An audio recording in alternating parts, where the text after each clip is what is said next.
বিসমিল্লাহির রহমানির রহিম।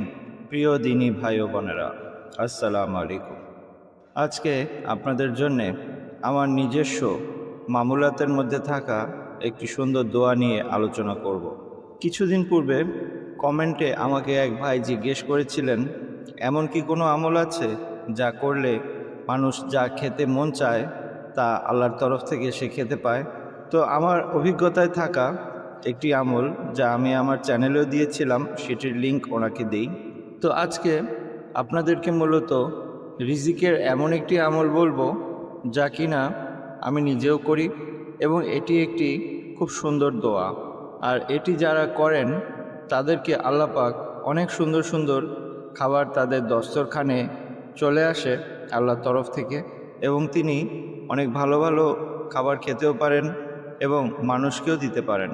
তবে প্রথমত আমি আমার অভিজ্ঞতায় থাকা সেই আমলটি বলতে চাই, যা কিনা আমার ভিডিওতে কমেন্ট করা সেই ভাইকে আমি দিয়েছিলাম। ওই আমলটিও আমার অভিজ্ঞতার মধ্যে আছে।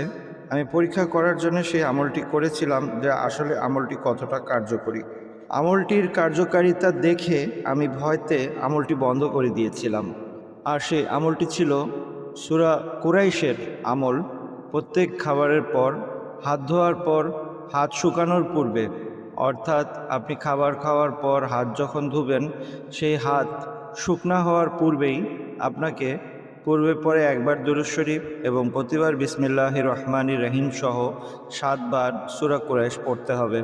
আর এটি যদি আপনি করতে পারেন, তাহলে দিয়ে খাবার এবং নিরাপত্তা দুটোই আল্লাহ পাক নিশ্চিত করবেন তার জন্যে, পাশাপাশি তার ভবিষ্যৎ প্রজন্মের জন্যে। তো এই আমলটি আমি কিছুদিন করার পর আল্লাহ পাক এত এত খাবার আমার দস্তরখানে দেয়া শুরু করলেন, যা সামান্য করে করে যখন আমি খাচ্ছিলাম, তাতেও আমার ওজন অনেক বেশি বাড়তে শুরু করে। আর আমার যেন ওজন না বেড়ে যায় সেই ভয়তে আমি এই আমলটিকে বন্ধ করে দিই। এই আমলটি অত্যন্ত কার্যকরী, আপনারা চাইলে পরীক্ষা করে দেখতে পারেন।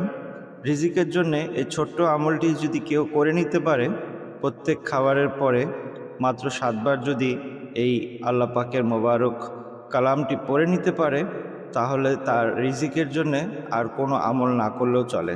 আর নারীদের জন্যে এই আমলটি অত্যন্ত কার্যকরী, কারণ নারীরা অনেকেই পারিবারিক দায়িত্বের কারণে অনেক বড় বড় আমল করতে পারেন না, এবং তাদের শারীরিক অসুস্থতার জন্যও তারা বড় আমল ধরে রাখতে পারেন না। কিন্তু এই আমলটি এমন একটি আমল যা কিনা আপনি অসুস্থতার সময়ও করতে পারবেন। এই গেল সেই আমলটি যা আমি আমার সেই কমেন্ট করা ভাইটিকে রেফার করেছিলাম।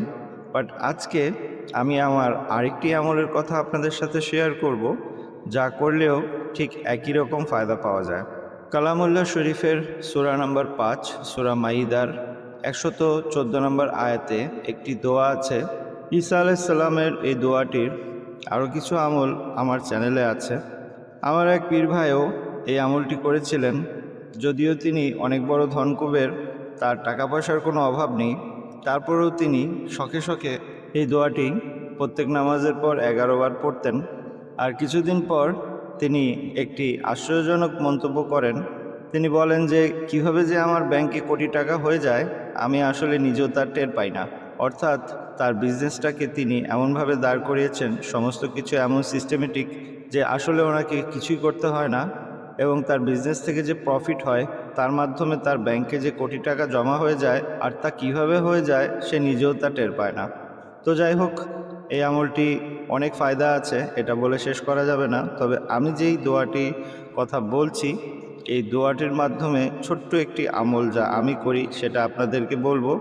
আর এতে করে আপনাদের দস্তরখানে আল্লাহ পাকের রহমতে অসংখ্য অগণিত নেয়ামত আপনারা অচিরেই দেখতে পারবেন।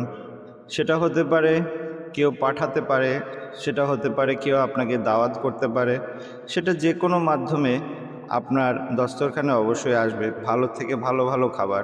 আপনি যদি জাস্ট এই দোয়াটা একবার পড়ার এহতেমাম করেন, আপনি যখনই খেতে বসবেন, আপনি এই দোয়াটা পূর্বে পরে একবার দুরূদ শরীফ, মাঝখানে মাত্র একবার আপনাকে পড়তে হবে। এটা হলো ঈসা আলাইহিস সালামের দোয়া। আর এই দোয়াটির মধ্যে একটি বিশেষত্ব হলো, কালামুল্লাহ শরীফের যতগুলো দোয়া আছে, হয়তো রব্বানা দিয়ে শুরু হয়েছে, অথবা আল্লাহ দিয়ে শুরু হয়েছে, কিন্তু এই দোয়াটাতে আল্লাহ এবং রব্বানা দুইটা শব্দই রয়েছে। দোয়াটি হলো এরকম: আল্লাহুম্মা রব্বানা আনজিল আলাইনা মাইদাতাম মিনাস সামাই তাকুনু লানা ঈদান লিআউওয়ালিনা ওয়া আখিরিনা ওয়া আয়াতাম মিনকা ওয়ারযুকনা ওয়া আনতা খায়রুর রাযিকিন। অর্থসহ উচ্চারণসহ আমি দিয়ে দিচ্ছি, মেহরবানি করে আপনারা এর অর্থটি একটু দেখে নেবেন। খুব সুন্দর একটি অর্থ রয়েছে এই দোয়ার। দস্তরখান সামনে রেখে যখন আপনি খেতে বসবেন, তখন মাত্র একবারই দোয়াটি পড়ার এহতেমাম করুন এবং আল্লাহ পাকের কুদরত আপনার চোখে আপনি নিজেই দেখে নিন। এটি একটি খুবই ছোট এবং কার্যকরী আমল, যে আমলটি কিনা রিজিকের অন্যান্য আমলকারী সকলেই করতে পারবেন। কারণ আপনি ওজিফা তো করছেন না, আপনি আল্লাহর কাছে দোয়া চাইছেন। আপনি যত বেশি আল্লাহর সাথে কানেক্টেড থাকবেন, যত বেশি আল্লাহর কাছে চাইবেন, আল্লাহ পাক ততই আপনাকে দিবেন এবং খুশিও হবেন। যারা বিভিন্ন মাদ্রাসার খেদমতে আছেন, তারা যদি তাদের মাদ্রাসার ছোট ছোট শিশুদেরকে দস্তরখানের এই দোয়াটি মুখস্থ করাতে পারেন, তাহলে তাদের মাদ্রাসার খাবারের জন্যে কখনো টেনশন করতে হবে না। এই আমলটি করার মধ্যেও ঠিক পূর্বের আমলের মতো মোটা হওয়ার একটা ভয় আমার ভিতর তৈরি হচ্ছিল, কিন্তু আল্লাহ পাকের রহমতে আল্লাহ পাক আমাকে নিজের উপর সেই কর্তৃত্ব দিয়েছেন যেন আমি নিজেকে কন্ট্রোল করতে পারি। আর তাই এই ছোট্ট আমলটি আমি করে যাচ্ছি।